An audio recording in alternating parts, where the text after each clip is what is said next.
Guilty sa kasong homicide ang 4 na pulis Caloocan na dawit sa isa umanong kaso ng extrajudicial killing.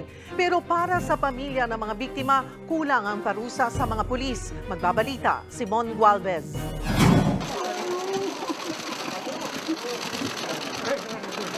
Umiiyak na niyakap ni Mary Ann Domingo ang mga anak at apo paglabas sa courtroom ng Caloocan RTC Branch 121. Hinatulan na kasing guilty sa kasong homicide ang 4 na pulis na sangkot sa pagkamatay ng kanyang asawa at anak. Kabilang ang mag-amang Luis at Gabriel Bonifacio sa sinasabing biktima ng madugong drug war noong 2016. At makalipas ang 8 taong pakikipaglaban sa kaso, malaking bagay daw na kahit papano mayroon ng desisyon. Dito ko naramdaman na may hustisya pala. At ito rin yung daan na patuloy ko ipaglalaban yung mag-ama ko.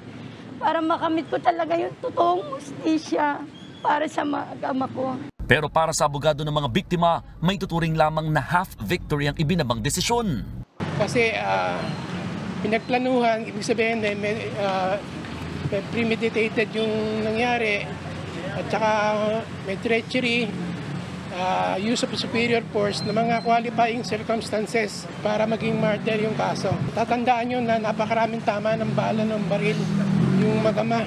Kabilang sa mga pulis na inatulang guilty sa homicide, sina Master Sergeant Virgilio Cervantes at Police Corporals Arnel de Guzman, Johnston Alacre at Artemio Seguros Jr.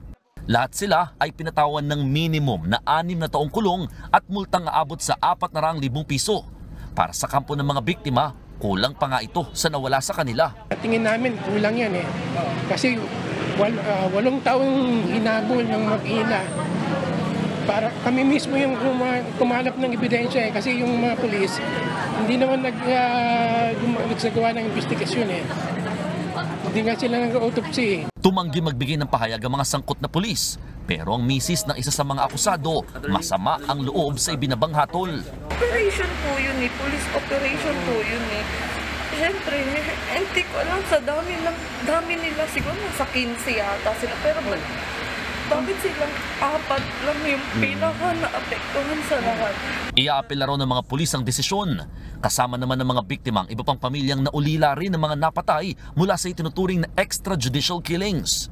Ang kaso ng mag-amang Bonifacio ang pang-4 pa lamang sa mga nabigyan ng resolusyon mula sa 30,000 EJK cases. May petisyon pa ang pamilya ni Mary Ann sa Korte Suprema para i-review ang desisyong homicide lamang ang kaso laban sa mga sangkot na pulis. Ako, Simon Gualvez, para sa 1PH.